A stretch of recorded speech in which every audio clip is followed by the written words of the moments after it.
Hello and welcome to another video review for The Sound Architect. I'm Andrew Overfield of The Sound Architect and I'm proud to introduce to you Cinematic Studio Strings by Cinematic Strings.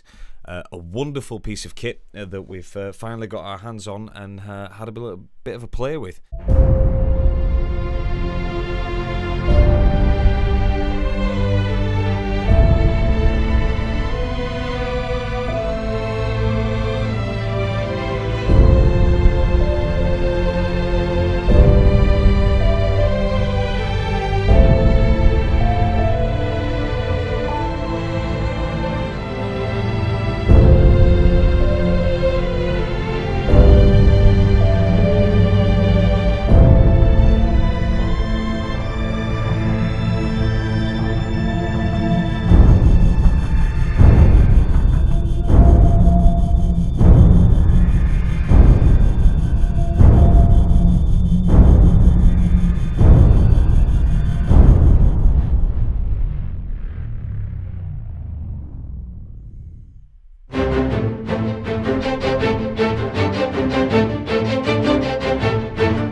Okay, that is a really basic type of sound that I went for, just to try and emulate what it would be using all of the legato lines that you've got.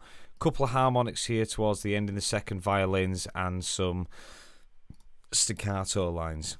Okay, so first of all, the one thing that I will advise is this library is hungry. It's really hungry for memory. I mean, I'm sat around 8 gig left of just a 16 gig rig at the moment.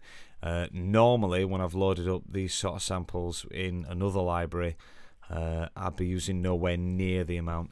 I would also recommend kind of loading them in as few instances as Kontakt as possible, because just obviously, you know, if you're trying to conserve RAM and CPU usage, you need to do that. However, let's talk about the libraries itself. So I wrote these tiny little cues. The first thing that I noticed with the library is it's very different to a lot of the other libraries I'm used to. My go-to string library at the moment is Spitfire's Albion. So the original Albion as well, the Redux version 1. Absolutely love it. That is the first thing I start to write on. With this library, it plays different, and I believe that, I mean, I'm not used to other libraries like this, but it's aimed at players that play live into your DAW. So for people that are like, oh well, do you know what, I'm going to play it live, I've got my modulation, I've got my key switches here, I can go from A to B more or less straight away, and I love it. Boom, fine. Me, I prefer to draw a lot of my information in manually. So, Cinematic Studio Strings, let's go for the full ensemble. Not bad, not a slow load time. I'm going to start off by taking the legato off, so that I can have not a true legato where it's singular notes. I can play quite multiple notes at the same time. So I'm waiting for that to load up. Obviously it's a little bit slow. I've got a video recording at the same time. I'm on my old MacBook Pro. It's so I must ask you to bear with it. But in terms of people that are working with smaller type setups where they don't have something, or they've maybe got a rig that they take on the road for writing while they're away from home, or something like a portable studio, it's still accessible. And I'm sitting here now with another instance of this on its way to be loaded, and I'm still sitting at 6.6 gig, something like that. What I'm going to do is, just to conserve a bit of memory at the moment, is I'm going to alt click. So you hold alt, click these down, and you get rid of, you essentially purge all of these samples. Okay, at the moment in time, the stuff that I let you listen to that's in the track behind is all essentially dry. There's no reverb, and the mic placement like this is how Cinematic Strings have it, left it. Okay, there are a couple of different key switches that you can set the parameters of: portamento velocity, portamento volume, crossfades, key switches, etc, etc. You can also, by holding down shift and clicking on the actual key itself, you can change the key. So if you decide that you've only got like for me example, I use a 61 key workstation, the M Audio. So I don't always use everything if I want to play it live all the way at the bottom, so I can assign my key switches in different places. I'm not going to touch that for the moment, no, because it's all set properly on this track.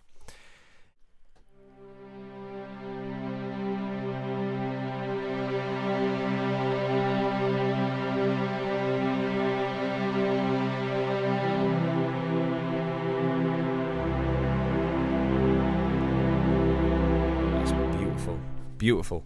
But yeah, as far as this ensemble patch goes, gives you a little bit of an idea about how it sounds. Let's give it a go.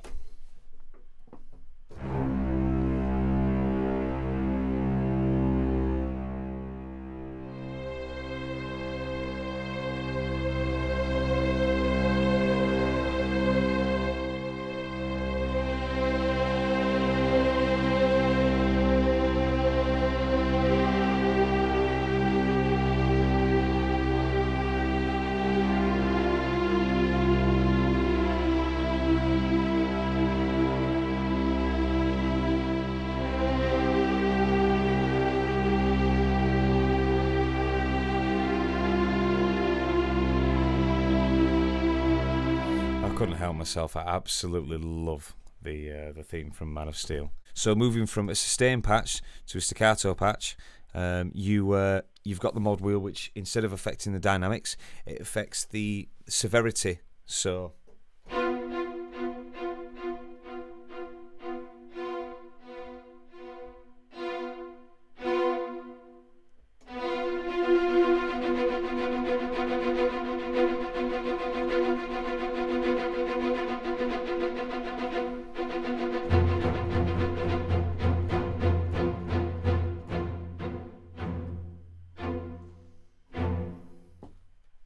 bring this up, and this is where you can have your stabbing, not stabbing, but really eerie kind of horror chords.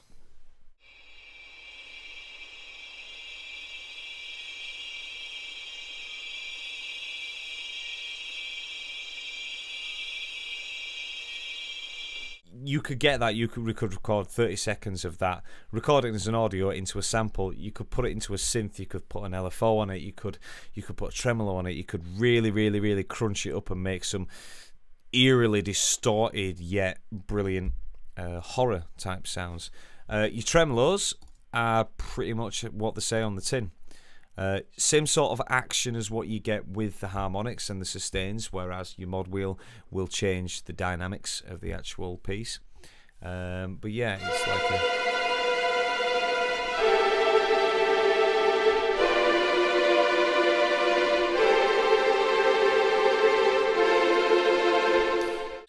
I've removed the reverb off of everything.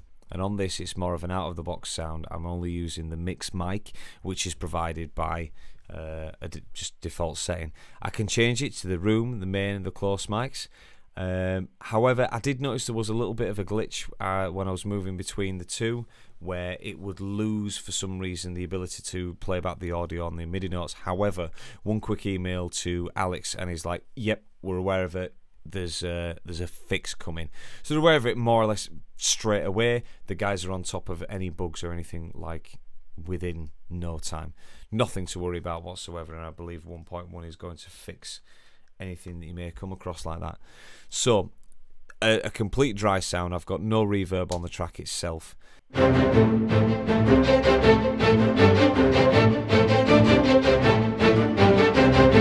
all the course off.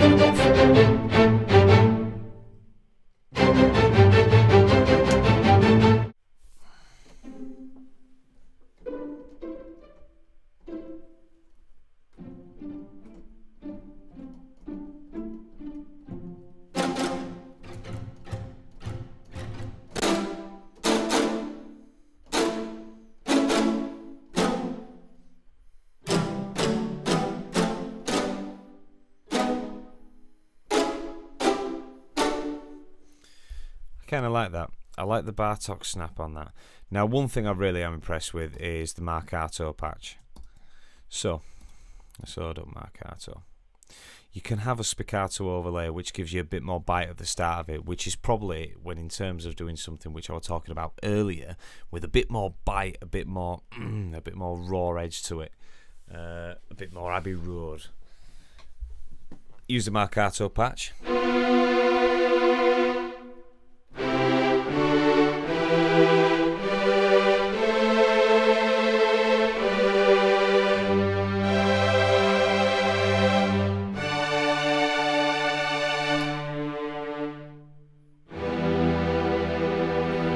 Just really, really, really enjoy that. You can bring it down a little bit.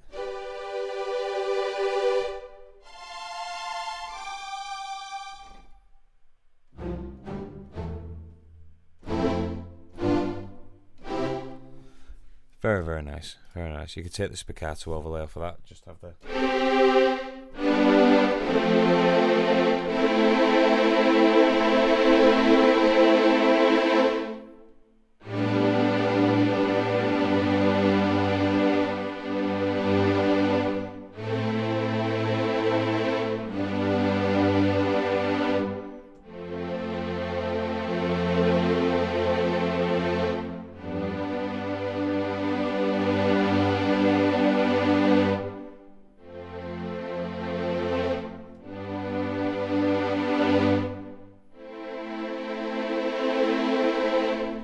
As you can see, you'll probably get a lot better sounds out of it if you're a proficient piano player.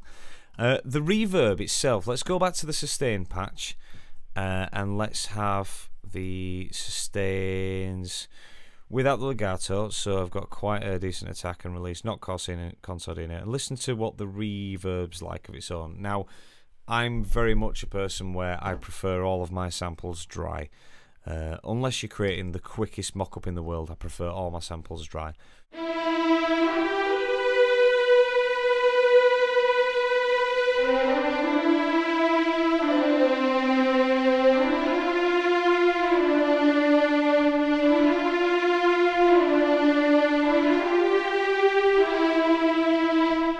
Yes, okay, that was a Jesus song. Yeah, I've enjoyed playing with it. I've enjoyed giving it a bit of stick.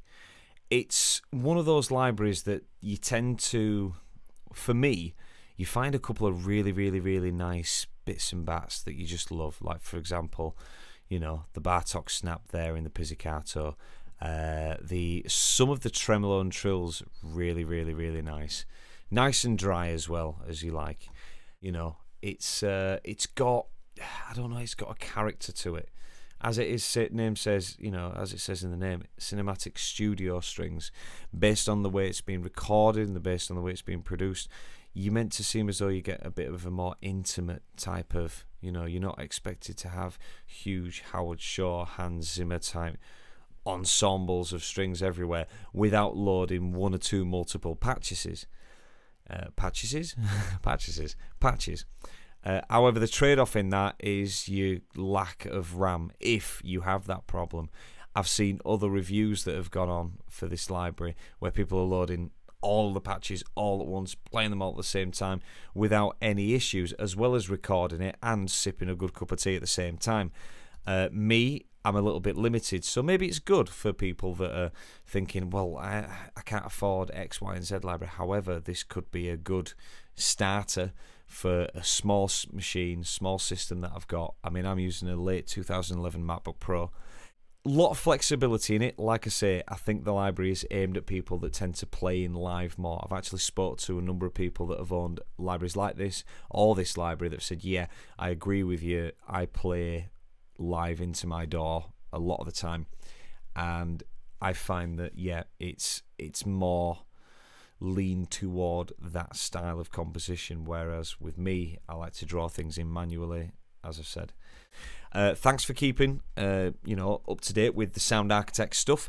You'll still be able to follow us on Twitter at Sound Design UK. We're also on Facebook, The Sound Architect. You can find us on the World Wide Web, soundarchitect.co.uk, where our lead editor Sam and all of the other contributors to the Sound Architect, which is a very, very, very big growing family now, which I'm really, really proud of. You'll be able to find all of their recent reviews on films and such like that. A couple of other sample libraries to review coming up in the future, which I'm looking forward to sharing with you. However, due to things like NDAs, we can't talk about it just yet, but fingers crossed it's going to be very, very, very exciting. So thanks for sticking with us. Any questions, comments, things like that, leave them in the little box thing, reviewy thing, or send us an email or something like that to the Sound Architect, and perfectly happy to answer any questions that you want. Any queries on my setup or the way I compose, go for it. Any questions for the rest of the team, go for it. But yeah, feel free to log on to the Cinematic Studio Strings website as well and check out what they've got. They've got some things in the future coming up in the pipeline, which is quite interesting as well. And I'd like to thank the guys for giving us the opportunity to review this, especially Alex, who's been nothing but a very, very, very kind of on the ball transponster. He's been very quick to answer any of the questions that I've had, especially when I was like, oh, well, this key switch isn't working. He's like, have you read the manual? And I'm like, oh, no, that's another quite cool thing. The manual is there. So you can literally open up the manual directly, which you can do from a lot of other places. But yeah, that was the first thing I went to, and he's like, have you read the manual? Yeah, you can actually read the manual. But yeah, thanks for sticking with us. There it is. After my computer slowly loads up on 1 gig of RAM left. But yeah, thanks for sticking with us, and we will see you again next time. Please like and subscribe to our YouTube channel. We would love to hear from you as well, so comment away. We've also got our Twitter and Facebook links just here. We've also got a Patreon campaign going as well, because we really want to bring some more content to you guys, and the more support we get, the higher quality we can bring and the more of it we can bring to you.